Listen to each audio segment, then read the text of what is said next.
Ya, sebelum kita mulai ibadah, ini kayaknya asik nih kalau kita ice breaking dulu sebentar. Bisa di next slide? Nah, ini dia. Aku mau tanya teman-teman, kira-kira gimana sih perasaan kalian kalau diwakilkan dengan emoji yang ada di gambar gitu. Kira-kira perasaan teman-teman saat ini mewakili emoji yang nomor berapa? Coba dijawab. Aku penasaran. Berarti itu 3 terbawah, 7, 8, 9 ya teman-teman.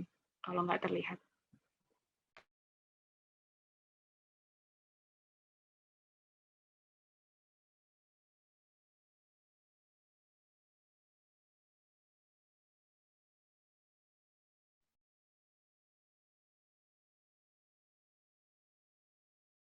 Keisha masih di mute. Oh iya, sorry. Iya, ada yang jawab 6, jawab 7. Jawab 7 tuh gambar, oh, senyum, smile.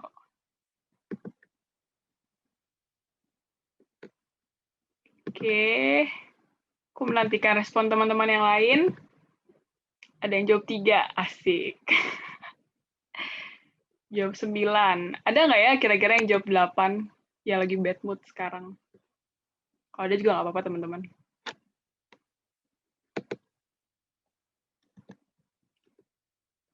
Ada yang jawab 9. Jawab 8 karena tebak-tebakan. Oh, kesel ya karena nggak menang-menang tebak-tebakannya. Oke, ada lagi teman-teman?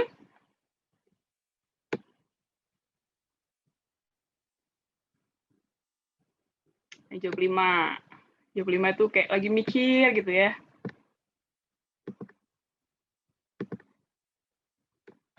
Oke, terima kasih teman-teman untuk responnya. Jadi aku tahu gimana perasaan teman-teman sekarang.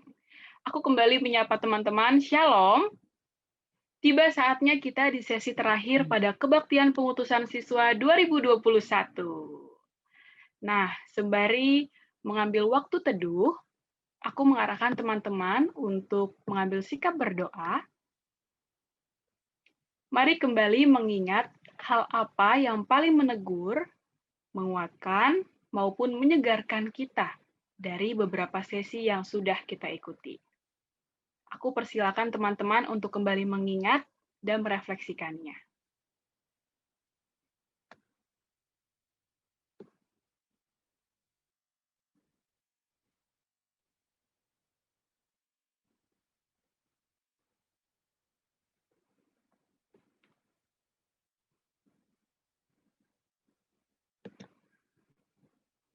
Mari bersatu di dalam doa. Ya Allah, terpujilah Engkau, Tuhan, di atas semesta alam, Tuhan yang memiliki hidup kami, dan terlebih lagi memiliki masa depan kami. Kami bersyukur ya Tuhan untuk kesempatan yang Tuhan berikan bagi kami. Kami boleh menikmati rangkaian KPU dari kemarin sampai hari ini, kami tiba di sesi terakhir. Ya Tuhan, kami memohon pertolongan dan juga pimpinan Tuhan pada sesi terakhir ini. Kiranya kami boleh kembali menikmati apa yang mau Tuhan sampaikan kepada kami, pribadi lepas pribadi. Terima kasih ya Allah, kami menyerahkan setiap peralatan dan juga sinyal yang akan kami gunakan, kiranya boleh berfungsi dengan baik. Terima kasih ya Tuhan, hadirlah di tengah-tengah ibadah ini. Dalam nama Yesus kami berdoa dan bersyukur kepadamu. Amin. Segala yang ku perlu telah kau sediakan. Besar setiamu kepadaku. Mari kita nyanyikan besar setiamu.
Di setiap musim kehidupan, ada pribadi yang berjalan bersama-sama denganmu.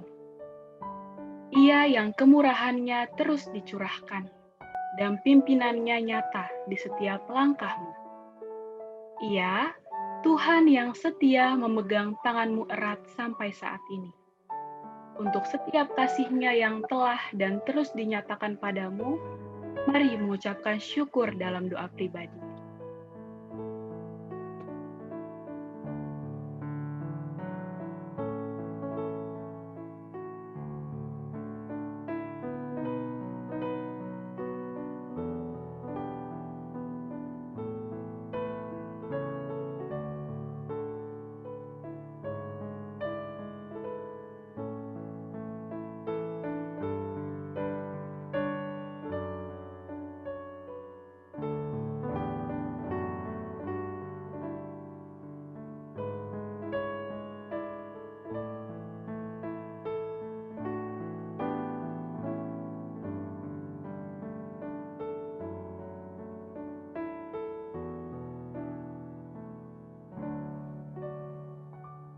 Amin. Hanya Dia Tuhan, Dia bertahta di atas semesta. Biarlah ciptaannya mengangkat pujian.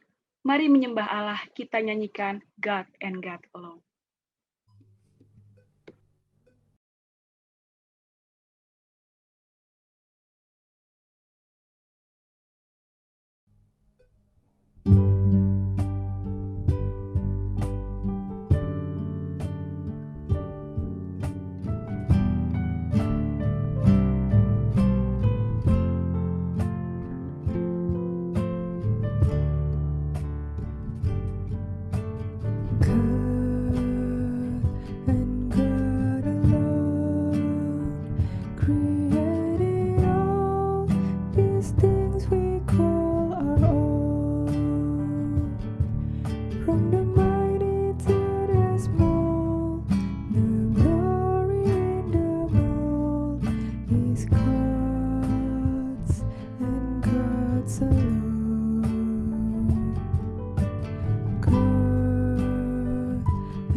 Pada Bang Ray, dipersilakan.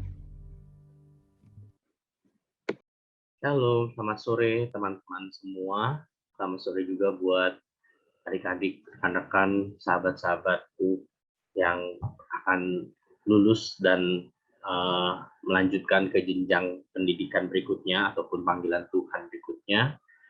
Salam kenal, perkenalkan nama aku Renaldi Filipus atau aku bisa panggil Mang Ray. Aku alumni dari FMK UI, aku kuliah di jurusan Fisika tahun 2010,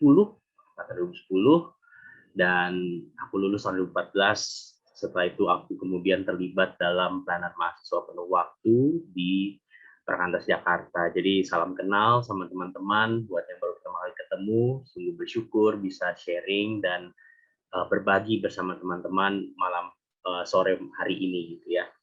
Nah, teman-teman, materi atau bagian yang terakhir yang akan sama-sama kita bahas diberikan tema Let's Go, mari berangkat gitu ya, mari pergi. Dan ini mengambil dari refleksi Nehemia pasal 8 dan 9.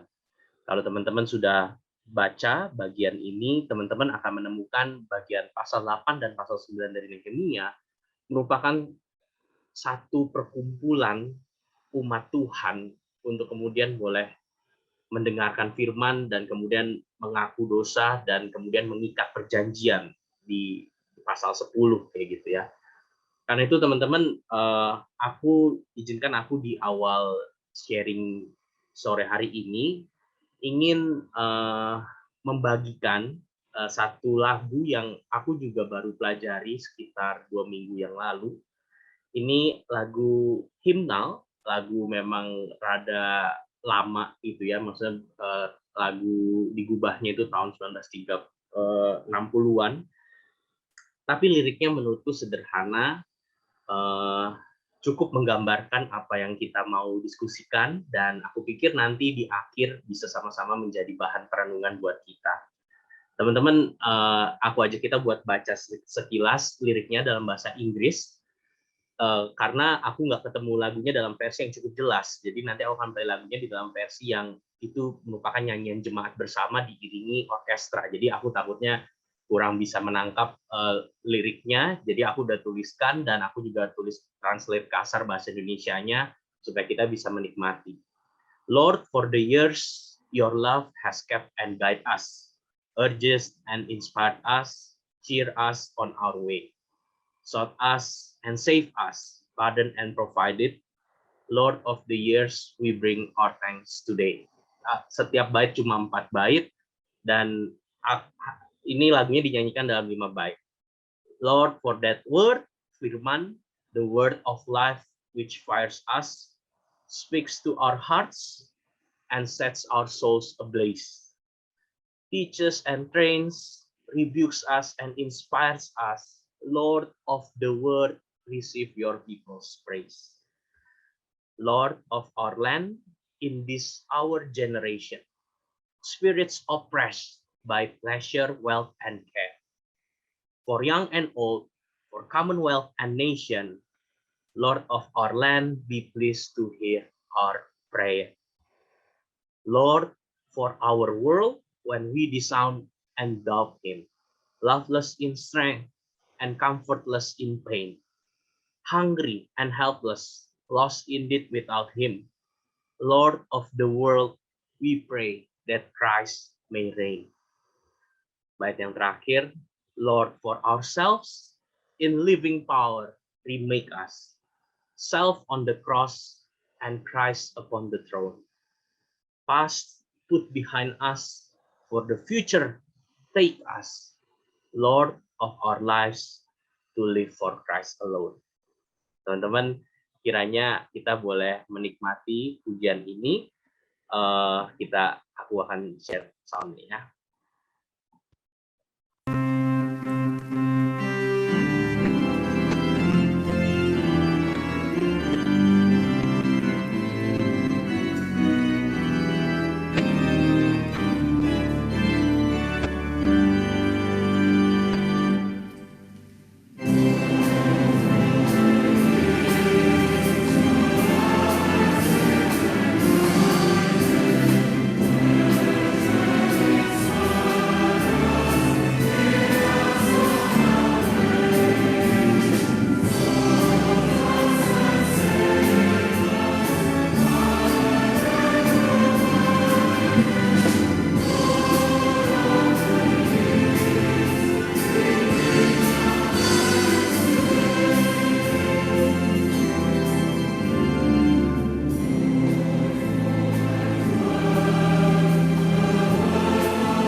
Ya, teman-teman, itu lagunya yang kupikir semoga mungkin gak langsung bisa, tapi nanti bisa jadi doa kita di akhir.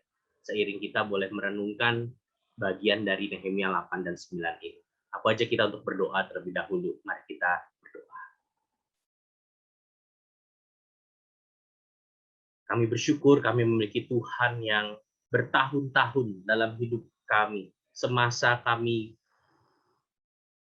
sekolah di SMA, bahkan jauh sebelum itu Engkau mau mencari, menyelamatkan, menuntun, menjaga.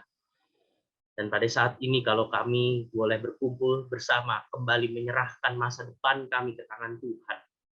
Tolong kami Tuhan untuk boleh mengerti bahwa Tuhanlah pemilik dunia ini. Bahwa Tuhanlah pemilik hidup kami.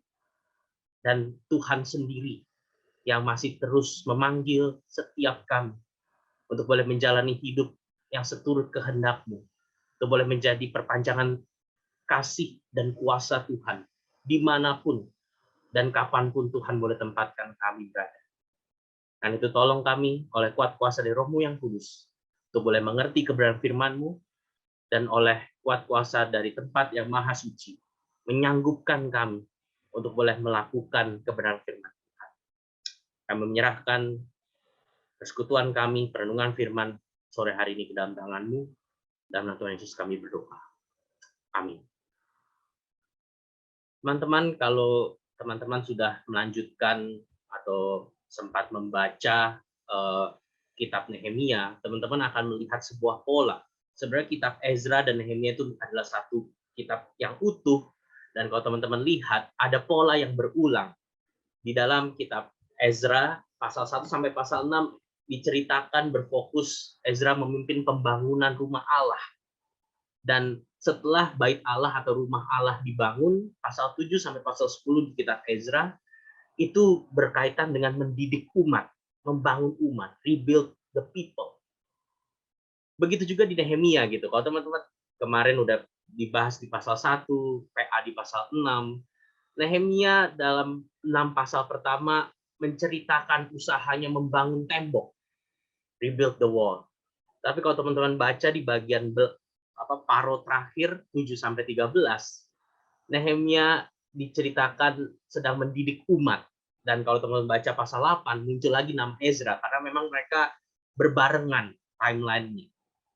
Jadi ada pola bukan hanya membangun fisik gitu ya, bukan hanya membangun struktur, tapi juga membangun orang-orangnya, karakternya. Dan teman-teman, ketika di sesi pengutusan ini, izinkan saya boleh mengajak teman-teman dan bertanya, who will be the Ezras and Nehemiahs of this generation? Siapa yang mau menjadi Ezra dan Nehemia dalam generasi ini? Who will rise up and build the nation? Siapa yang bersedia bangkit dan membangun bangsa ini? Dan kita berbicara bukan hanya membangun infrastruktur, fisikal, sistem, tapi juga membangun orang-orang di dalamnya. Siapa yang mau menjadi Ezra dan Nehemia di generasi ini? Siapa yang bersedia bangkit dan membangun bangsa ini? Teman-teman, pertanyaan ini terkesan berat. Tapi saya akan pecah pertanyaan ini menjadi dua hal. Kalau teman-teman mau menjadi Ezra, mau menjadi Nehemia, mau bersedia bangkit dan membangun bangsa ini, maka teman-teman, pertanyaan yang pertama, who will proclaim God's word? Siapa yang bersedia menyatakan firman Tuhan? Teman-teman, menyatakan, lihat caraku menulis, menyatakan. Bukan hanya sekedar ngomongin, bukan hanya sekedar kasih tahu, tapi menyatakan. Who will proclaim God's word? Teman-teman, kalau kita baca di Nehemia pasal 8, Ezra mengumpulkan bangsa Israel untuk kemudian diperdengarkan firman Tuhan. Dan itu bukan keputusan mendadak, itu bukan keputusan tiba-tiba. Ezra lagi pengen ngumpulin orang supaya mereka dibacakan firman Tuhan, mereka kemudian mendengar, kemudian mereka merespon. Teman-teman, itu sudah dijelaskan dari perjalanan Ezra pertama kali kembali ke pembuangan. Di Ezra 7 ayat 10, Ezra sendiri bertekad. Ngapain? Meneliti Taurat Tuhan, tapi nggak langsung mengajar. Ada kata yang unik gitu ya. Meneliti dan melakukannya, dan dari situ mengajar ketetapan dan peraturan di antara orang Israel. Inilah tekad untuk menyatakan God's word, untuk mempelajari dan untuk melakukan dan kemudian mengajar. Menyaksikan firman bukan hanya dengan perkataan kosong, tapi melakukannya dan memahaminya dengan dalam supaya kita bisa mengajarkannya dengan jelas. Dan kalau teman-teman lihat di pasal 8 ayat 2, ketika Ezra melakukan itu, Nehemia mengerti. Ini kutipan Nehemia di pasal 8 ayat 2. Mereka meminta kepada Ezra, ahli kitab itu, yang membawa kitab Taurat Musa, yang kitab hukum yang diberikan Tuhan kepada Israel. Nehemia sendiri melihat, ini adalah firman perkataan Tuhan untuk umatnya. Dan kalau teman-teman lihat di ayat 5, Ezra, ahli kitab itu, berdiri di atas mimbar kayu yang dibuatnya untuk peristiwa ini. Artinya, ini bukan cuma rencana satu malam, besok kayaknya ada waktu kosong deh, kita mau beritakan firman. Mereka sudah mempersiapkannya, bahwa ketika tembok jadi, maka umat sekarang dibangun. Teman-teman, apa yang dilakukan? Kalau kalian lanjut dibaca di pasal 8 ayat 6 sampai ayat 9, teman-teman akan lihat bersama dengan 13 orang Lewi, ada nama-namanya di pasal 8 ayat 8, Ezra dan rekan-rekan Lewi mengajarkan Taurat itu, dibacakan dengan jelas. Kalau di ayat 9, diberikan keterangan-keterangan sehingga pembacaan dimengerti. Dan teman-teman, unik arti kata diberi keterangan-keterangan. Di dalam Common Bible, kalimat yang dipakai itu translating, diberi translate, penerjemahan. Kenapa? Kalau teman-teman baca di Nehemia 13, banyak orang-orang di pembuangan itu udah nggak bisa lagi ngerti bahasa Ibrani kuno. Jadi harus diterjemahkan dalam bahasa Aram yang dapat dimengerti, sehingga mereka bisa mengerti maksud firman Tuhan. Dan teman-teman, ini yang dilakukan Ezra dan orang-orang Lewi. Meneliti, melakukan, dan mengajar. Memberikan penjelasan, menerjemahkan supaya firman yang diberikan Tuhan kepada orang Israel dapat dimengerti, dapat menjadi nyata.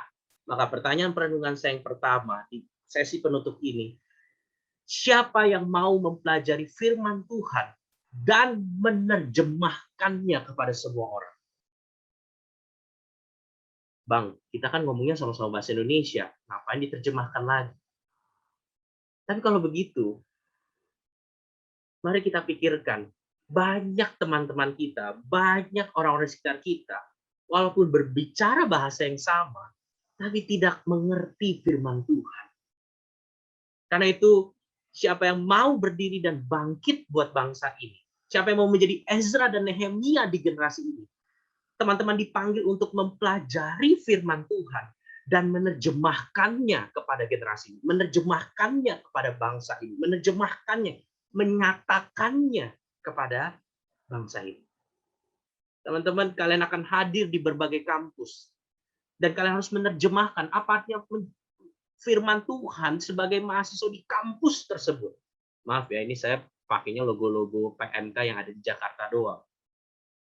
Tapi teman-teman akan hadir di tengah pergaulan, di tengah dunia yang asing dengan firman Tuhan. Dengan persahabatan, dengan rekan kerja yang mungkin nggak mengerti. Karena itu panggilan menjadi Ezra dan Nehemia adalah panggilan mau meneliti dan menyatakan firman, melakukan dan menerjemahkannya dalam hidupmu. Menerjemahkannya dalam perkataanmu, menerjemahkannya dalam etos kerjamu, menerjemahkannya dalam kehadiranmu sebagai mahasiswa di kampus yang Tuhan tempatkan atau di pekerjaan di mana Tuhan berikan. Saya percaya teman-teman, kalau tadi kita udah bahas gitu ya, pelayanan siswa, pelayanan mahasiswa, di sini mau masuk kemana. Saya setuju dengan kalimatnya Daniel Bordane, mantan sekjen Perkantas sedunia. The greatest missionaries of IFES are not staff. Misionaris terbesar di dalam pelayanan ini itu bukan staff, itu bukan saya. Misionaris terbesar, misionaris dengan potensi terbesar di pelayanan kaum intelektual adalah the students, adalah kalian teman-teman. Kalian yang paling potensial, kalian yang paling mengerti, kalian yang paling sanggup menerjemahkan firman Tuhan di tengah generasi angkatan kalian, di tengah pergaulan kalian. Kalau teman-teman kembali menjadi TPS, kembali Tuhan panggil menjadi pelayan siswa, maka perlengkapi siswa, karena siswalah yang paling bisa menerjemahkan firman Tuhan di dalam roh Kristusnya. Kalau teman-teman dipanggil di pelayanan mahasiswa, maka hadirlah di tengah mahasiswa, karena kalian adalah translator terbaik dalam pelayanan mahasiswa. Dan nanti kalau teman-teman menjadi alumni di berbagai kantor, di berbagai bidang, di berbagai suasana yang Tuhan izinkan, you are the greatest missionaries of that community. Siapa yang mau menjadi Ezra dan Nehemia di dalam generasi ini? Siapa yang mau bangkit buat membangun bangsa ini? Adalah mereka yang mau menerjemahkan firman Tuhan di tengah-tengah tempat yang Tuhan izinkan kamu berada.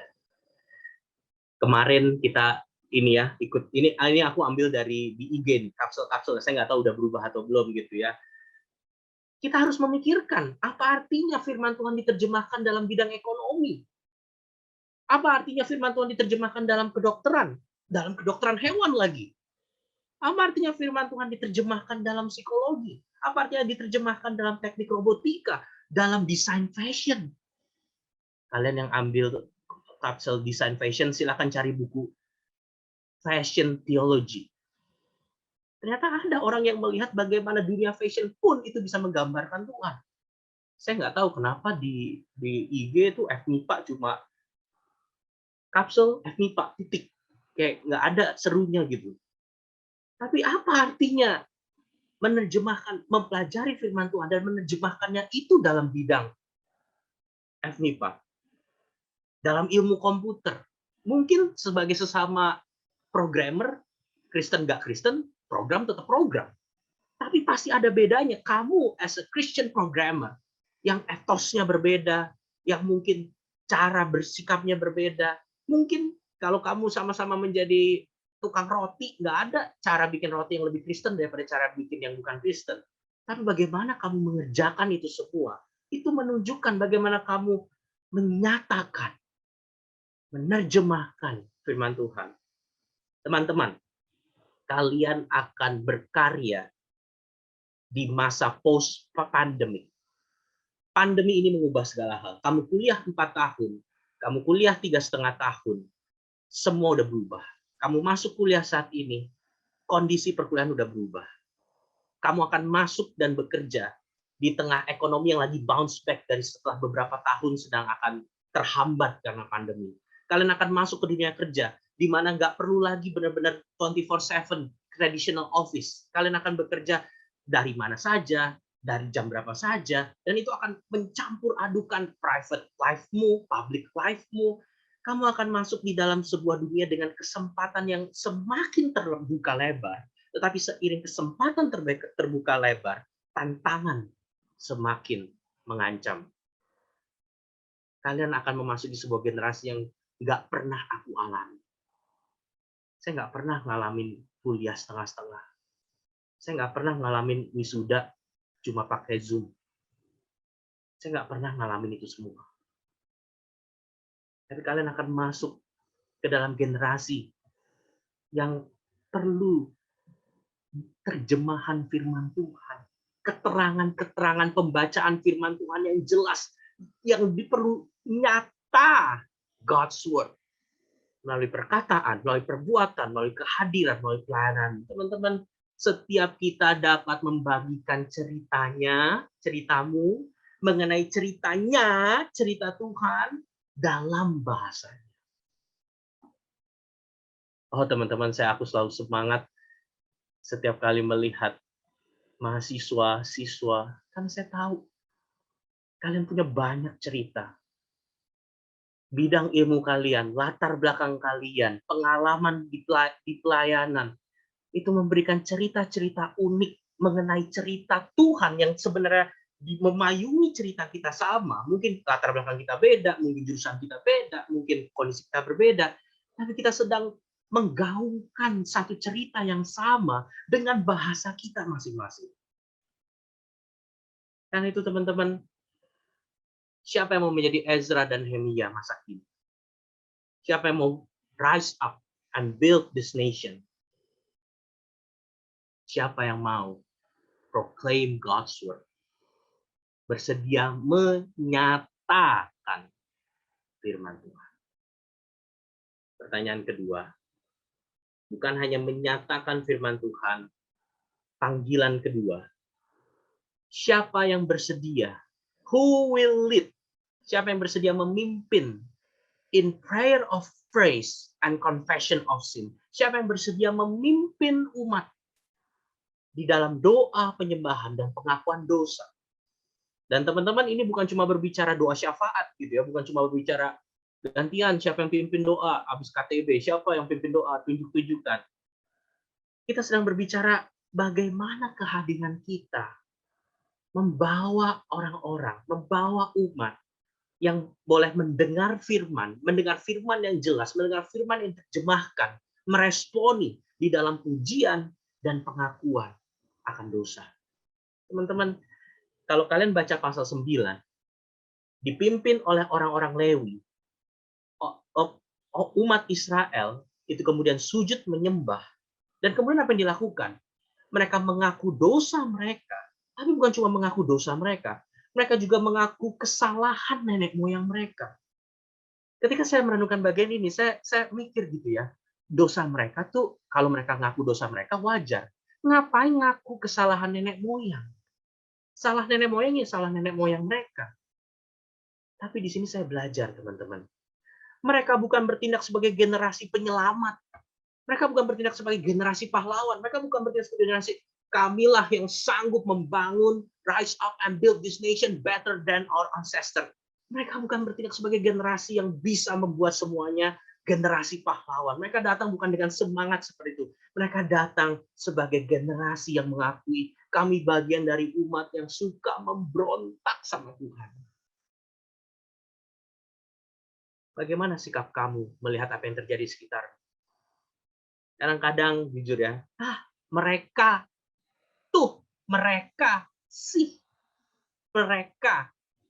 kesannya kita adalah generasi yang nggak menangguh hal yang sama, nggak kami berbeda gitu, kami nggak mau disamakan. Tapi lihat pengakuan ini. Mereka bukan datang sebagai generasi yang tiba-tiba membusungkan dada dan berkata, kami lebih mengerti kehendak Tuhan, kami bisa melakukan perbaikan yang membangun.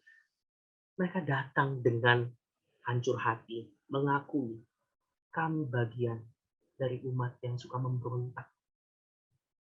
Dan bagi saya, dunia membutuhkan generasi yang hari demi hari sadar kami mewakili dunia ini datang di hadapan Tuhan. Mengaku dosa generasi kami. Mengaku pelanggaran angkatan kami. Dan kami memohon belas kasihan Tuhan.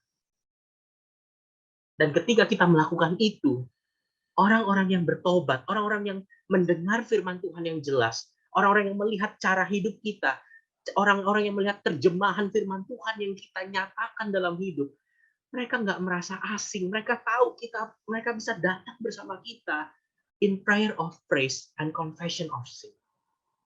Teman-teman, sejarah saya nggak bacakan, saya nggak bahas detail karena waktu kita terbatas. Tapi kalau kalian baca pasal 9, Nehemia mencatat gitu ya dengan sangat strategis. Berulang kali sejarah menunjukkan orang Israel melupakan kemurahan Tuhan. Bukan cuma lupa, bukan cuma nggak ingat, mereka nggak mau percaya perjanjian Tuhan. Dan itu bukan karena sikap mereka pikun, bukan sikap karena mereka nggak mengerti. Mereka mengerti itu semua. Mereka menangkap itu semua. Tapi mereka bertindak angkuh. Mereka menolak untuk patuh. Dan mereka tidak mau mengingat. Karena itu teman-teman, Derek Kidner bilang gitu ya, Israel itu they lack nothing. Mereka nggak kekurangan apa-apa. Tapi they appreciate nothing. Tapi mereka nggak mensyukuri apapun. Teman-teman, siapa yang mau menjadi Ezra dan Nehemia di masa generasi ini? Siapa yang mau bangkit? Build this nation. Adalah panggilan untuk menyadari sejarah ketidaktaatan diri kita, pendahulu kita. Semua sistem yang kayaknya pemerintah, aduh kok kayaknya korup gitu ya, mau jadi PNS, tapi kok sistemnya kayak begini gitu. Sejarah ketidaktaatan diri kita, pendahulu kita, itu bukan untuk mengecilkan hati, tetapi kita akui di hadapan Tuhan untuk menyorot belas kasihan Tuhan, to highlight the mercy of God. Teman-teman, siklusnya selalu sama. Silakan pelajari Nehemia 9. Tuhan baik sama Israel, tapi Israel memberontak, Tuhan hukum, dan cuma satu jalan keluarnya. Tuhan tunjukkan belas kasihan. Kalau enggak, udah habis. Cuma satu solusinya. Tuhan tunjukkan belas kasihan. Harapannya cuma satu. Allah yang maha besar, Allah yang kuat, Allah yang dahsyat, yang berpegang pada perjanjian dan kasih setianya. Allah yang berlaku setia dan kamilah yang fasik. Apa harapan buat bangsa yang selalu menolak kebenaran, kejujuran? Apa harapan buat kondisi atau keadaan yang rasanya semakin fasik, semakin jauh dari Tuhan? Kita nggak datang dengan bilang, wah kamu sih kayak begitu. Kita nih anak Tuhan. Kita datang dengan pengakuan Tuhan, ini bangsa kami. Tuhan, ini generasi kami. Tuhan, ini kondisi kami. Dan kami hanya bisa berpegang pada perjanjian. Kami hanya bisa berpegang pada kesetiaan-Mu bahwa Engkau mau memulihkan. Engkau mau menganugerahkan kesempatan, berkat, dan keselamatan untuk kebaikan bersama. Karena itu teman-teman, siapa yang mau senantiasa mengakui dosa-dosa pribadi, dosa-dosa umatnya, dosa-dosa bangsanya, serta mengingat, memohon, bersyafaat untuk belas kasihan Tuhan. Kadang-kadang kita berpikir gitu ya, mahasiswa belum bisa ngapa-ngapain bang, gitu ya. Orang kuliah aja masih kesusahan, ujian nanti juga susah. Tapi sejak mahasiswa, kamu bisa menjadi pendoa syafaat yang memohon belas kasihan buat kampusmu, buat mahasiswa, buat dosenmu, buat bangsa ini. Dan ketika Tuhan berikan waktu dan kesempatan, Tuhan berikan that moment, kamu akan menjadi seperti Nehemia yang kamu sudah bahas di pasal 1.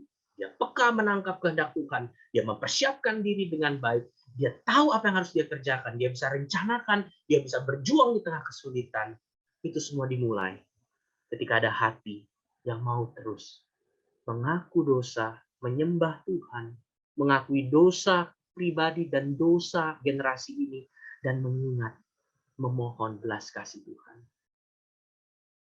Karena itu teman-teman, sekali lagi, who will be the Ezras and Nehemiahs of this generation? Siapa yang mau menjadi Ezra dan Nehemia bagi generasi ini? Yang mau stand in the gap, berdiri di tengah kosongan dan membangun baik orang-orangnya, baik infrastruktur, physical system yang Tuhan izinkan kamu ada di dalamnya. Who will rise up and build the nation? Siapa yang bersedia bangkit dan membangun bangsa ini? Maka Jawablah dua pertanyaan ini. Who will proclaim God's word? Siapa yang mau, siapa yang bersedia menyatakan firman Tuhan, bertekad untuk terus mendalami firman Tuhan, terus untuk menerjemahkannya dalam tindak lakumu, dalam perkataanmu, dan menyaksikannya, membagikannya, mengajarkannya dalam berbagai relasi, dalam berbagai bidang ilmu di mana Tuhan tempatkan. Siapa yang mau memimpin ujian penyembahan dan pengakuan dosa, merendahkan hati di hadapan Tuhan sebagai perwakilan atas bangsa dan generasi? Pertanyaan terakhir. Bang, aku pengen, tapi aku nggak tahu aku bisa atau enggak. Bang, aku mau jadi Ezra dan Nehemia di generasi ini. Tapi pengalaman hidupku menunjukkan, aku orang yang nggak mau, aku orang yang jarang dekat sama firman. Aku orang yang tahu banyak firman tapi nggak menghidupi, nggak mengajarkan. Aku diam justru ketika orang butuh mendengar firman yang jelas. Ketika orang justru butuh lihat seperti apa firman dihidupi, aku justru nggak hidupi, Bang. Bang, boro-boro jadi mewakili, menyembah dan mengaku dosa buat umat, buat bangsa. Saya aja masih terus bergumul dalam dosa. Saya nggak yakin Tuhan bisa pakai dan terima saya. Saya nggak tahu saya bisa setia atau enggak. Saya nggak tahu apakah yang seperti saya masih bisa.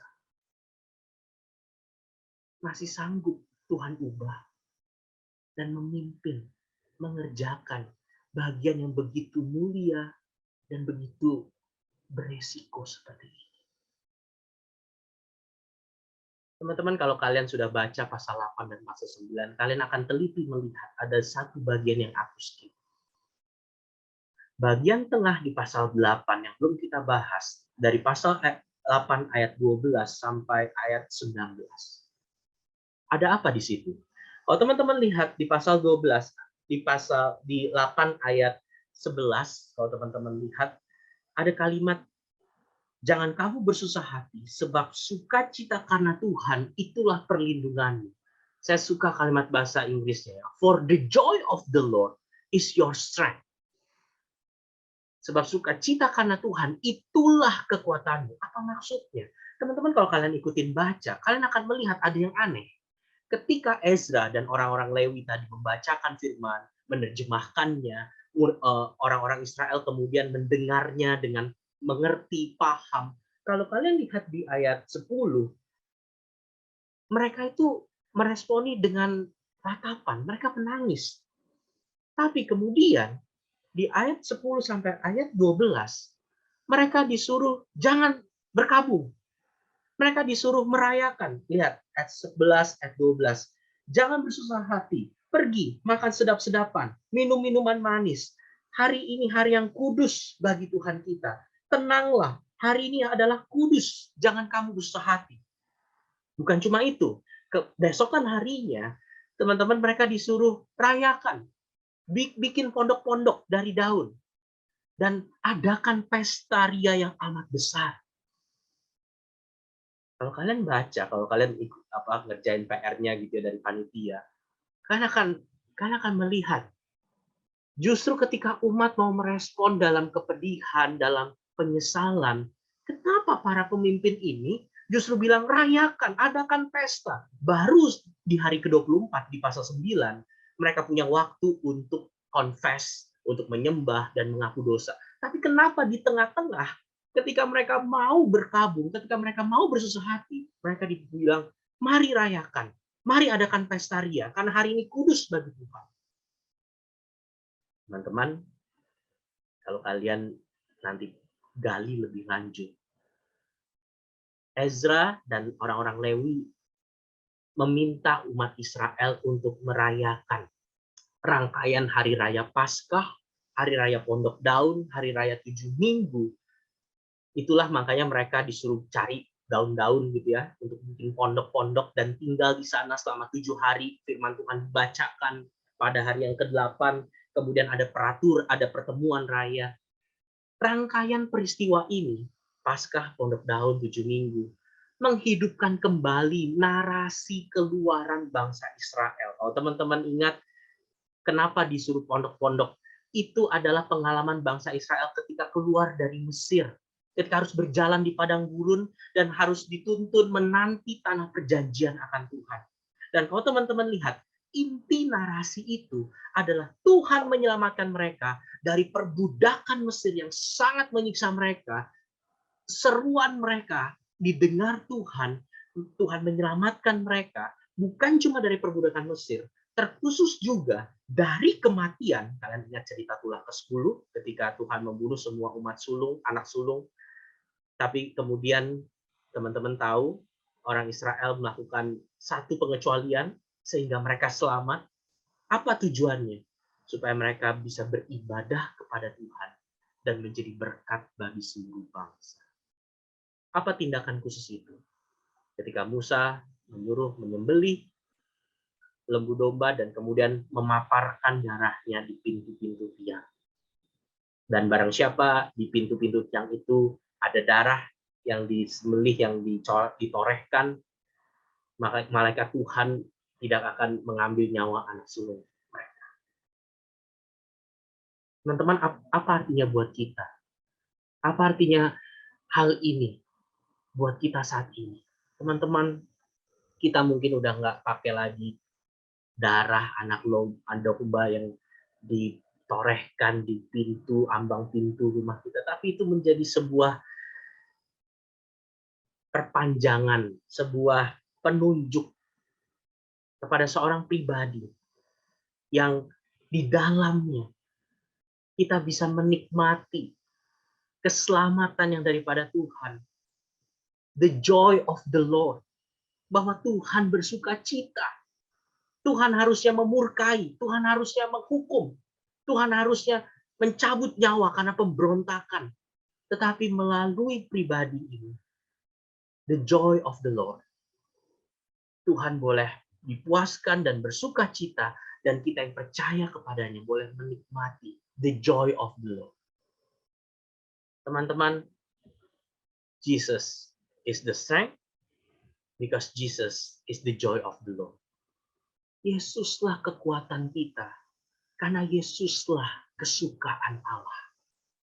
Teman-teman, di Ibrani 10, Ibrani 4, saya lagi Bible reading dari Ibrani, saya mengutip ayat-ayat ini gitu ya. Teman-teman, hari ini juga, barang siapa engkau yang percaya di dalam Kristus, percaya bahwa Yesuslah Tuhan dan Juru Selamat dalam hidupmu, maka saat ini juga, apapun pilihan jurusanmu, apapun apa yang telah kamu lakukan semasa 3 tahun SMA, oleh darah Yesus, kamu sekarang dapat dengan penuh keberanian masuk ke tempat kudus, berjumpa dengan Allah, dan kamu memiliki imam besar sebagai kepala rumah Allah.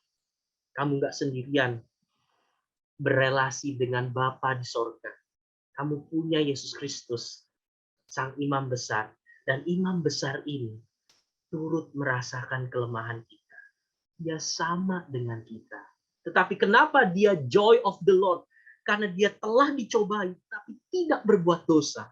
Dan sekarang barang siapa yang percaya kepadanya, kita pun diperhitungkan sama dengan dia.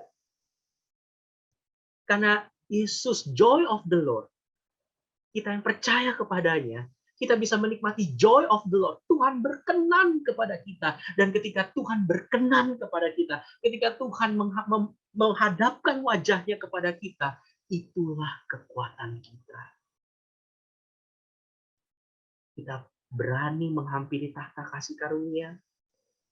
Kita bisa menerima rahmat. Kita bisa menemukan kasih karunia. Kita bisa mendapat pertolongan pada waktunya. KPU ini cuma 2 hari. Setelah ini kita mencar ke kampus masing-masing, ke tantangan masing-masing, ke panggilan masing-masing. Bersyukur masih punya komunitas, tapi mungkin ada beberapa yang udah nggak segampang seperti waktu di SMA atau di masa-masa seperti waktu di TPS atau di PSKJ. Tapi teman-teman, Jesus is the strength because Jesus is the joy of the Lord. Yesus adalah kekuatan kita, karena di dalam Yesus kita bisa menikmati sukacita Allah. Allah menerima dan bersukacita atas kita sebagaimana ia bersuka cita atas Yesus. Karena itu teman-teman, saya setuju dengan kalimatnya Grant Skelton. I've never seen one single story in the Bible. Saya nggak pernah melihat satu cerita pun di dalam Alkitab where God enters someone's life ketika Tuhan masuk ke dalam hidup seseorang dan kemudian berkata, just keep doing what you're doing. Terus saja lakukan apa yang kamu lakukan. Saya tidak pernah melihat satu cerita pun dalam Alkitab di mana ketika Tuhan masuk ke dalam hidup seseorang, orang itu cuma disuruh, ya lanjutin aja lah, kayak sera-sera, lihat nanti mau kemana. Dia akan menyatakan kehendaknya. Dia akan menyatakan firman yang diberikan untuk umatnya. Dia akan memanggil engkau dan saya.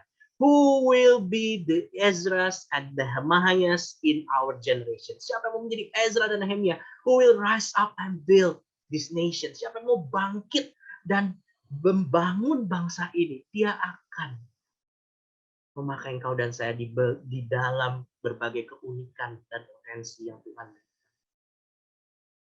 Dan saya meyakini ini teman-teman. Almost every revival, hampir semua kebangunan, including the one led by Jesus and his disciples, termasuk yang Yesus lakukan bersama murid-muridnya pada masa itu, pada waktunya Yesus, zamannya Yesus melayani dunia, was started by young people. Itu semua dimulai dari generasi muda, anak-anak muda. Siapa yang akan bangkit, membawa Indonesia bangkit dari kondisi post-pandemic? Siapa yang akan mereformasi pendidikan? Siapa yang akan mereformasi hukum? Siapa yang akan mereformasi YouTube, influencer, post-pandemic? Teman-teman, saya menantikan 6, 7 tahun, 10 tahun ke depan, kalian yang memberi diri, I will rise up and build the nation. I will be the Ezras and Nehemiahs of this generation. Teman-teman, let's go.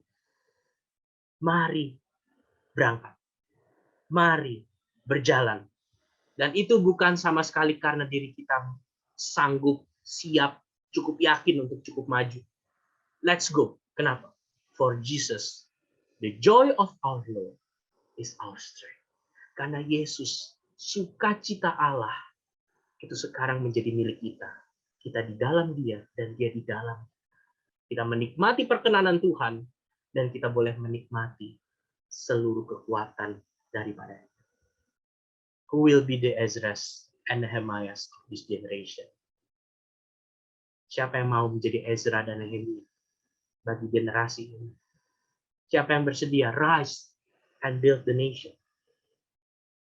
Dan hanya ketika engkau mengerti bahwa Yesuslah kekuatan dan sukacita Allah, kamu bisa proclaim His word. Siapa yang bersedia menyatakan firman, menerjemahkan kabar baik Tuhan di tengah generasi yang tidak mengerti, yang tidak familiar, yang asing? Who will lead in prayer of praise and confession of sin? Kamu nggak lagi menjadi orang yang minder. Kamu nggak lagi menjadi orang yang, aku apa tuh, aku juga lagi masih begini. Karena kamu tahu di dalam Kristus kamu diterima, kamu dikasihi, kamu dipakai. Karena Tuhan berkenan kepadamu melalui apa yang Yesus lakukan. Kamu bisa dengan rendah hati memimpin orang di dalam pertobatan. Tapi kamu juga bisa dengan berani menyatakan firman Tuhan. Kamu nggak menjadi orang yang arogan, kamu menyatakan firman, kamu menghakimi, kamu tapi nggak juga jadi orang yang kompromi, kamu jadi orang yang penakut, kamu jadi orang yang mundur.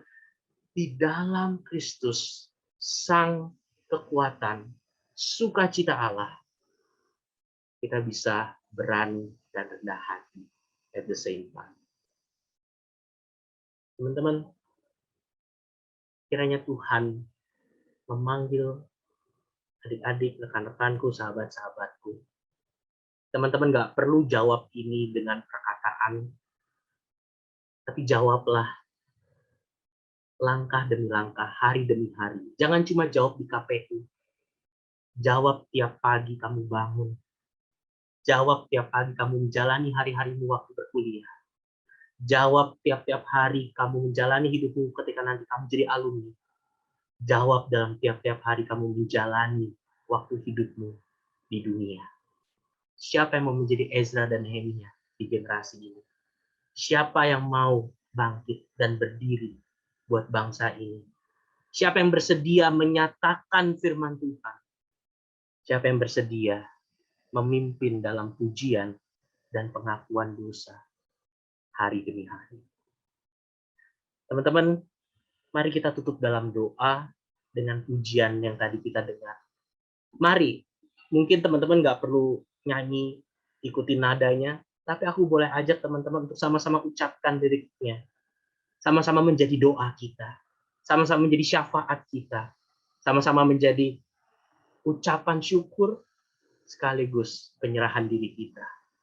Mari kita pujikan dan nyatakan.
Amin.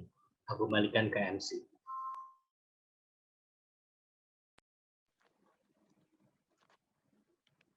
Ya Tuhan, Allah semesta langit, Allah yang maha besar dan dahsyat, yang berpegang pada perjanjian dan kasih setianya terhadap orang yang kasih kepadanya, dan tetap mengikuti perintah-perintahnya. Berilah telingamu dan bukalah matamu, dan dengarkanlah doa hamba-Mu yang sekarang kupanjatkan ke hadirat-Mu siang dan malam. Teman-teman, saat ini kita akan memasuki persekutuan doa. Kiranya sebagaimana Nehemia yang bertelut di hadapan Allah, menyerukan setiap kerinduan bagi Israel, kita pun mau mengasihi bangsa kita Indonesia melalui doa dan meletakkan segala kerinduan kita kepada Allah yang hidup. Mari menyiapkan hati untuk memasuki persekutuan doa. Kita nyanyikan doa kami.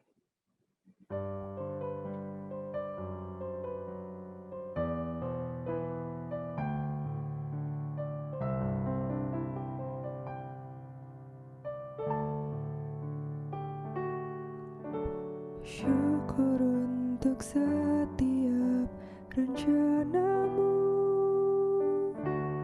dan rancanganmu yang mulia. Dalam satu tubuh kami bersatu,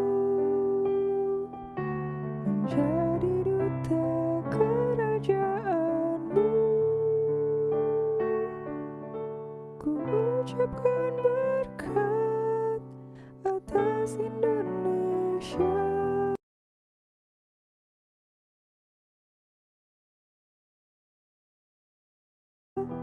Biar kemuliaan Tuhan akan nyata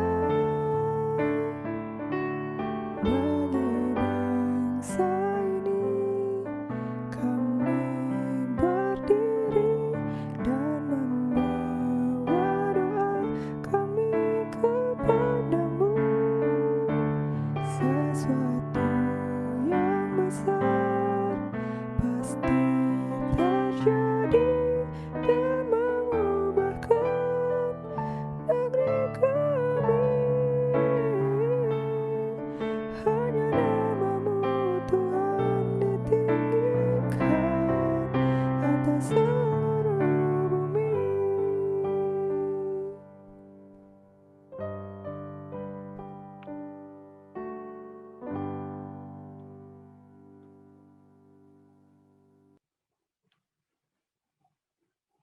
Saat ini aku mengarahkan teman-teman untuk mendoakan pokok doa yang pertama. Dalam masa COVID ini, mari bersyukur untuk setiap masyarakat di dunia, secara khusus di Indonesia yang masih bertahan. Kita meyakini bahwa semua itu adalah anugerah Allah. Mari berdoa kiranya untuk setiap keluarga yang mengalami kedukaan akibat anggota keluarga yang harus Tuhan panggil terlebih dahulu oleh karena COVID-19. Kiranya keluarga boleh Tuhan berikan ketabahan serta penghiburan.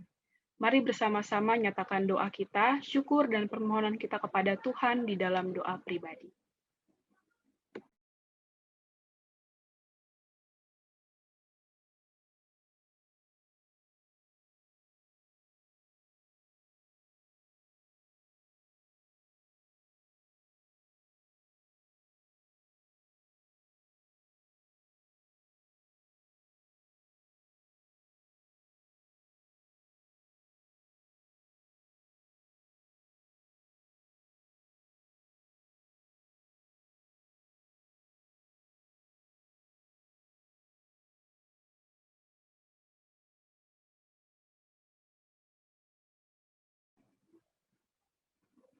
Selanjutnya, kepada teman-teman perempuan, pelajar di masa pandemi sangat merasakan dampak pendidikan.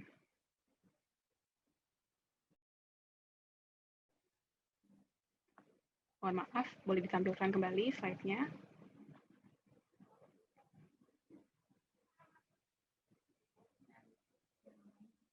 Ya, kepada teman-teman perempuan, mari kita berdoa untuk pokok doa yang satu ini. Pelajar di masa pandemi sangat merasakan dampak pendidikan yang cenderung kualitasnya menurun. Segala upaya telah dilakukan oleh Kemdikbud, seperti penyederhanaan kurikulum, bantuan kota, dan sebagainya. Terakhir kali yang diketahui adalah adanya terapan Merdeka Belajar dan Kampus Merdeka yang tujuannya memerdekakan manusia pembelajar. Mari sama-sama teman-teman perempuan kita berdoa agar kiranya kebijakan ini adalah yang terbaik. Karena sebagaimana yang kita tahu, dalam menerapkan kebijakan ini, pelajar diminta untuk mengeksplor dan mengaplikasikan ilmunya selama belajar, seperti melakukan kuliah kerja nyata atau KKN di daerah maupun di perusahaan. Mari berdoa untuk hal ini buat teman-teman perempuan.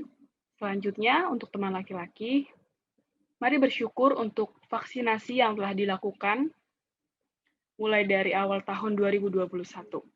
Harapannya di pertengahan tahun ini kiranya bisa diberikan secara utuh untuk seluruh tenaga profesional yang bekerja di garda terdepan. Mari berdoa kiranya vaksinasi dapat dilaksanakan dengan efektif sehingga dalam 1-2 tahun ke depan masyarakat bisa mendapatkan vaksin secara menyeluruh. Teman-teman perempuan berdoa untuk kondisi pendidikan di Indonesia dan teman-teman laki-laki boleh berdoa untuk kondisi vaksinasi. Mari berdoa untuk pokok doa ini di dalam doa pribadi kita.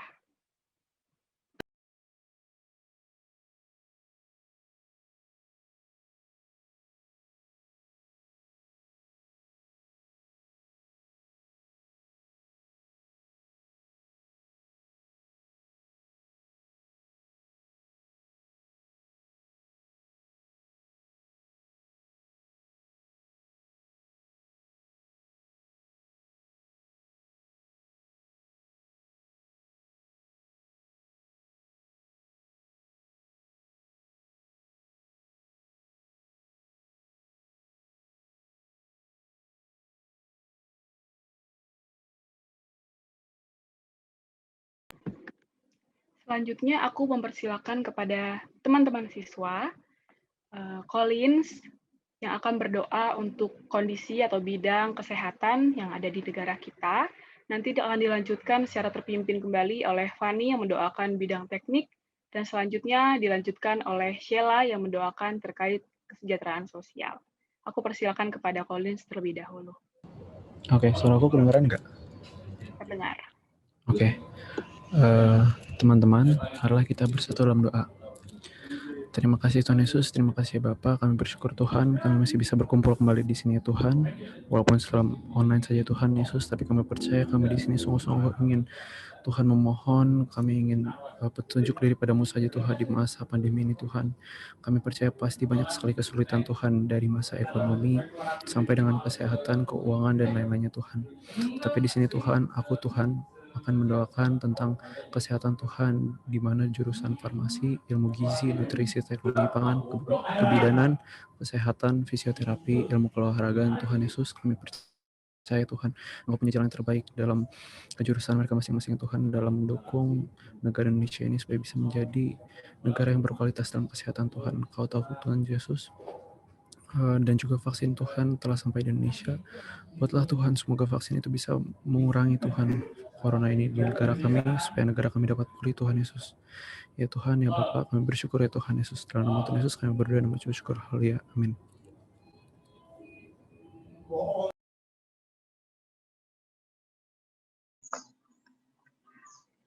Ya Allah Bapa kami, kembali kami menaikkan pokok doa kami terkait bidang teknik saat ini.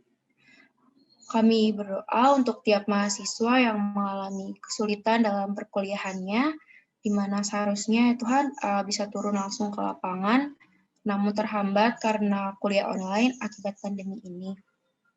Kami berdoa kiranya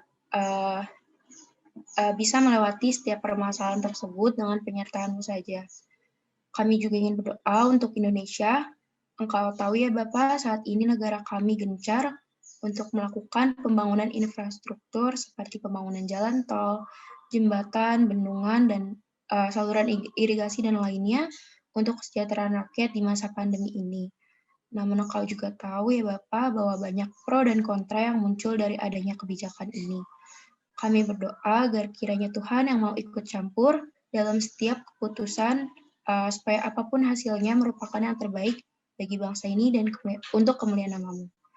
Kami juga berdoa kiranya Tuhan yang mau tolong setiap pekerja dan ahli-ahli di bidang teknik yang terlibat dalam pembangunan Indonesia.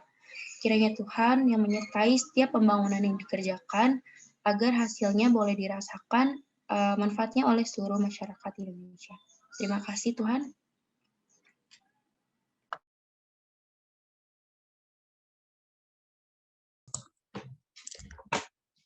Bapak yang baik, bersyukur untuk waktu-waktu doa yang Tuhan sediakan. Saat ini kami kembali ingin menaikkan pokok doa terkait kesejahteraan sosial.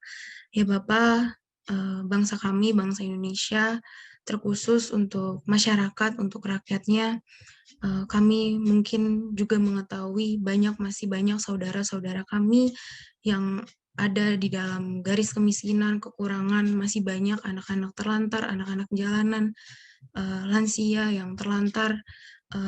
Kami mau berdoa bagi mereka semua ya Bapak, juga yang termasuk dalam pergumulan bangsa ini di bidang kesejahteraan sosial. Kami berdoa, kami yakin dan percaya Tuhan melihat mereka, Tuhan yang senantiasa menolong mereka lewat tangan-tangan orang baik, Tuhan yang akan membantu mereka. Kami juga percaya Tuhan juga memakai pemerintah yang ada, yang berwenang, untuk bisa merangkul mereka, untuk bisa terus berupaya mewujudkan kesejahteraan sosial bagi setiap ataupun seluruh rakyat Indonesia. Bahkan juga ya Bapak, kami rindu sebagai anak-anak-Mu, baik mahasiswa ataupun yang akan menjadi mahasiswa, kami rindu Tuhan memberikan kami hati seperti hati Nehemia yang rindu untuk membangun bangsanya. Dimanapun bidang yang akan kami geluti nanti, kami mau berdoa supaya Tuhan boleh pakai kami untuk terus membangun bangsa Indonesia, mensejahterakan setiap masyarakat, dan sehingga bangsa Indonesia boleh menjadi bangsa yang memuliakan nama Tuhan lebih lagi. Kami membawa doa ini ke tangan-Mu ya Bapa, menyerahkan bangsa Indonesia, menyerahkan setiap rakyatnya, menyerahkan setiap kami di tempat ini ke dalam tangan pengasihan-Mu. Di dalam nama anak-Mu Yesus Kristus, kami bersyukur. Haleluya. Amin.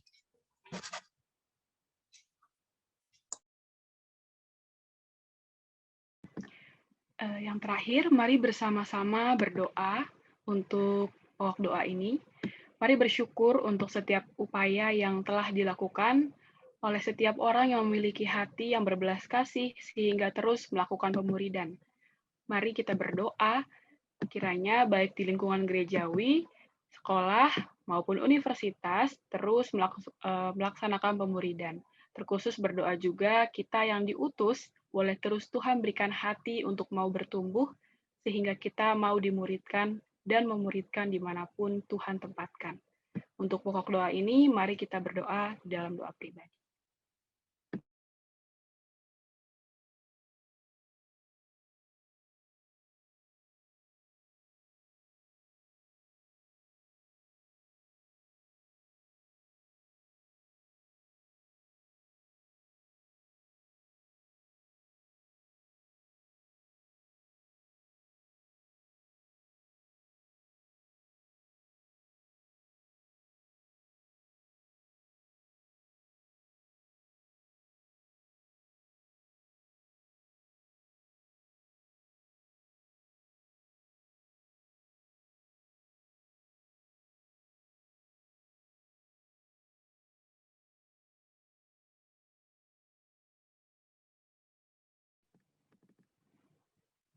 Mari bersatu di dalam doa. Ya Allah, inilah segenap permohonan, syukur kami yang telah kami panjatkan, kami sampaikan ke hadapan-Mu. Kiranya Engkau Tuhan yang mau mendengar dan juga menjawab seturut dengan kehendak dan waktu Allah saja. Terima kasih ya Tuhan, kami bersyukur untuk waktu berdoa yang Tuhan anugerahkan bagi kami. Kiranya pun momen berdoa bagi bangsa ini boleh menjadi momen di mana kami semakin berbelas kasih dan juga mengasihi bangsa kami lewat berdoa. Terima kasih ya Allah, ini doa kami. Dalam nama Yesus kami berdoa. Amin. Hai dengar panggilan Tuhan, segera bekerja bagi Dia. Kiranya lagu ini kembali menjadi doa dan komitmen kita untuk melangkah di dalam pimpinan Allah, agar sehati, setujuan dalam menyatakan kerajaannya di bidang perkuliahan. Mari nyanyikan pujian ini. Oh Tuhan, inilah kami.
kepada Bang Rey, dipersilakan untuk menutup sesi terakhir dalam doa.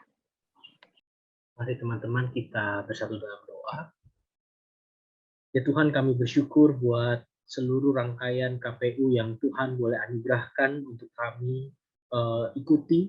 Saya bersyukur buat setiap pujian, setiap firman yang boleh kami dengar, kami bahas, diskusikan bersama, untuk setiap pengalaman, kesaksian, cerita yang kami dengar dari abang kakak alumni, dan juga buat setiap fellowship, sharing yang kami boleh nikmati dalam kelompok-kelompok kami dengan kakak-kakak pemimpin. Kami bersyukur ya Tuhan, Engkau Tuhan yang tidak meninggalkan kami berjalan sendirian. Engkau Tuhan yang boleh mempersatukan, memperlengkapi, dan memanggil kami untuk boleh hadir di tengah dunia ini sebagai murid-murid Tuhan, sebagai saksi-saksi Tuhan, untuk boleh menyatakan kebenaran Tuhan melalui perkataan, perbuatan kami, melalui studi dan pelayanan kami, melalui dimanapun dan kapanpun Tuhan boleh izinkan kami berada. Kami berdoa sekali lagi, menyerahkan diri setiap kami, menyerahkan masa depan kami, menyerahkan tantangan, persoalan, atau masalah yang mungkin kami belum bisa ceritakan dalam kesempatan ini, tapi Engkau tahu, Engkau mengenal semuanya. Kami menyerahkan semuanya ke dalam tangan kasih dan kemurahan-Mu.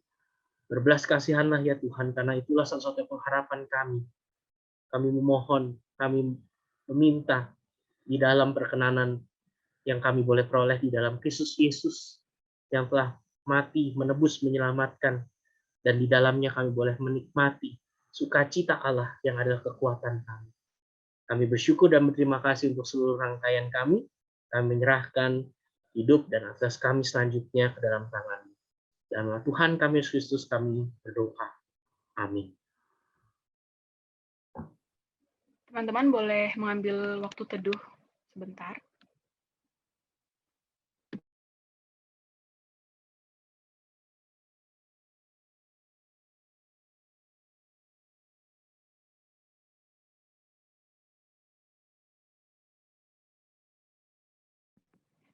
Ya teman-teman, aku kembali mengajak teman-teman untuk menyanyikan lagi lagu theme song kita. Kiranya kali ini kita semakin menghayati setiap liriknya dan menjadi komitmen bagi kita untuk melangkah dalam pimpinan Allah.